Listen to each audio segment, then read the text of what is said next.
You are the last of the human race. You've wandered so far from home. This is what you've been missing. Wow.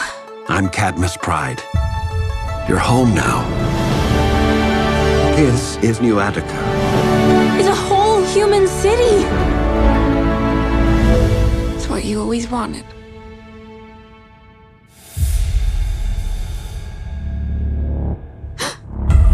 What?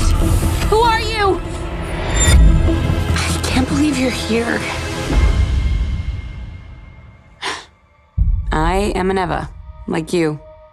Waited 16 years for this. New Attica's not what you think. Cadmus has his eyes on you.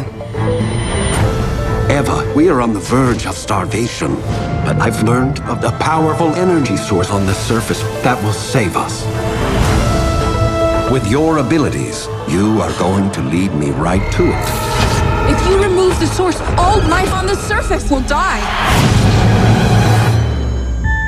My friends, my family. I won't let you hurt them. Natural law compels us to survive. Let's go! You protect them over your own kind? It's eat or be eaten. Us or them. They're going to kill us. You can't talk your way out of this. I will find a way to save my family.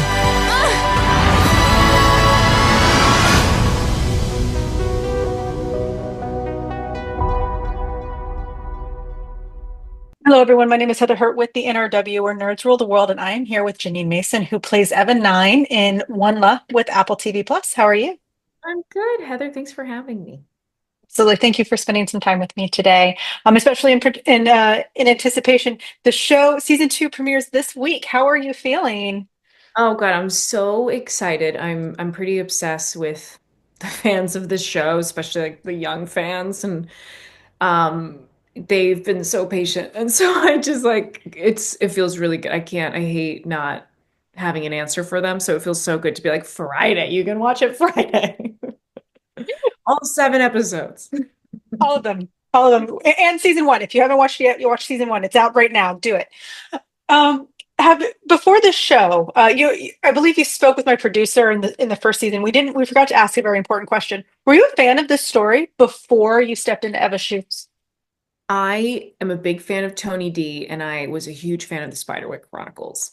Yeah, my siblings and I, we like had all devoured those books, and I had never actually read The Search for WondLa. And then when I first heard about this, I knew they were already like deeply into casting and had all the cast other than Eva and were trying to find someone quick. So I just, dug into the wonderful fandom online and got like so much immediate information on like what are the vibes and the pillars and things that people love about this series. And then when I got the gig, I like absorbed everything, read all the books and was so relieved by how involved Tony is. And I mean, he was in most of my sessions. If he missed one, I missed him like, dearly. And he was such a wealth of knowledge. And anytime we sort of ended up in a bit of a pickle or a hiccup or trying to differentiate a relationship with a new kind of being or species, he would just be such a wealth of knowledge and being like, I see it like this. And we'd all be like, yeah, oh yeah, that's exactly it. And so it was a dream. Yeah. When you're recording shows like this, where half of it isn't real in our universe, at least at this time, we don't know, it might happen. um how do you get like images when you're doing the voiceovers, or is this just something where you're literally getting directive, well, he kind of looks like this and he's kind of making this face? Yeah, the pleasure of getting to be involved with it for so long, like since such early days, is that it did start with the latter. It started with our amazing showrunner, Bob Scanaway, being like, they'll look a little like a this between a cross between a this and a this. And I think it's gonna sound like, that one guy in that sitcom and like like outrageous. And then just the reach and pull of like a team that's like this legit in the animation space where it's like Oh no, we actually got Brad to do it. Like our dream voice, we got Brad to be Otto. I'm like, that's wild. It's unbelievable. So it started with a lot of guessing, and then we would get back some artwork and some sort of stills, and then it would get to the phase where we would see some animation and get to hear the other actors, and that would affect my performance, and we would do some refining and yeah, but I mean, I don't see it all fully come together, especially with like, music, which our composer Joy is amazing and been nominated a bunch for the music on the series. And so you don't really get to see it all come together until it's done. So it is wild to just you sort of trust that everybody's kind of like on the same channel of building this world together. Yeah. So that brings us to kind of what you have today. What was the big difference between recording for Eva for season one and recording for Eva for season two?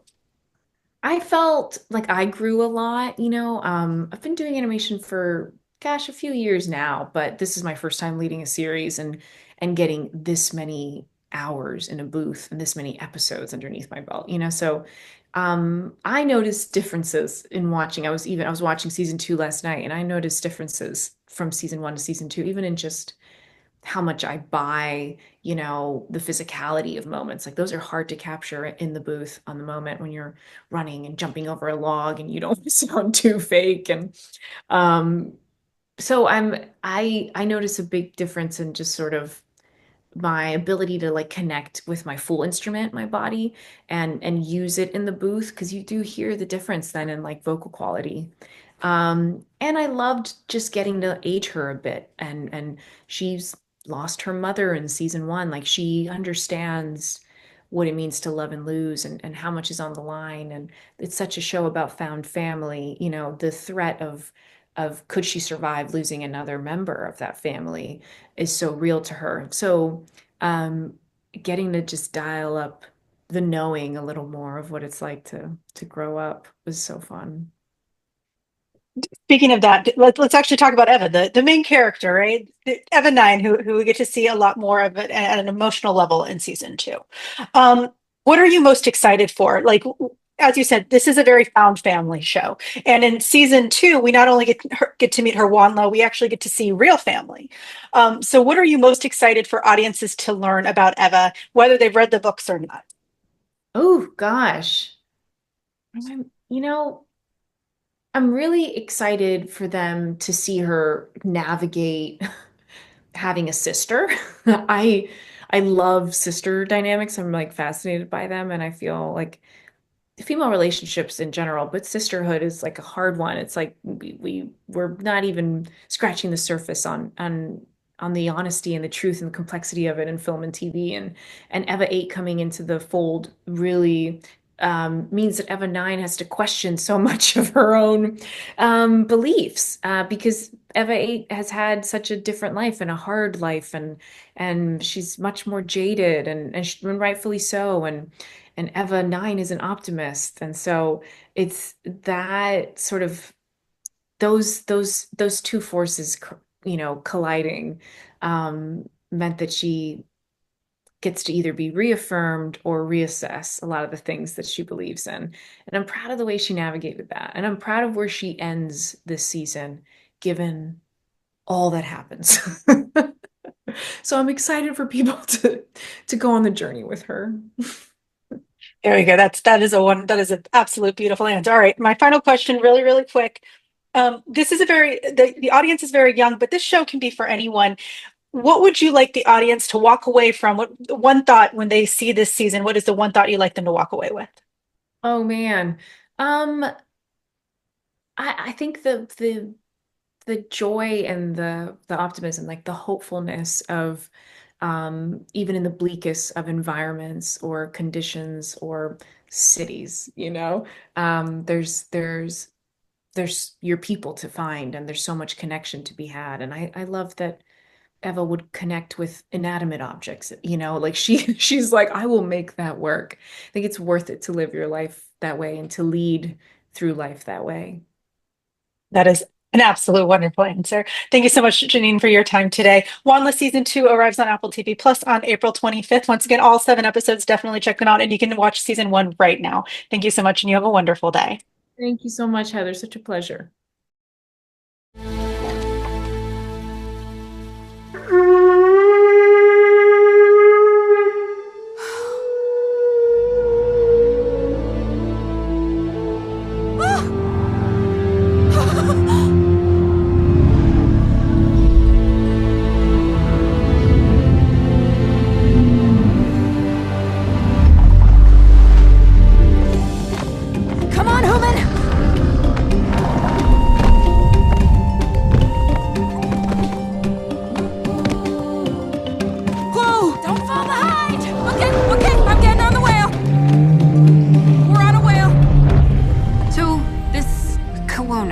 How do you catch it? You cannot.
Nerds rule the world.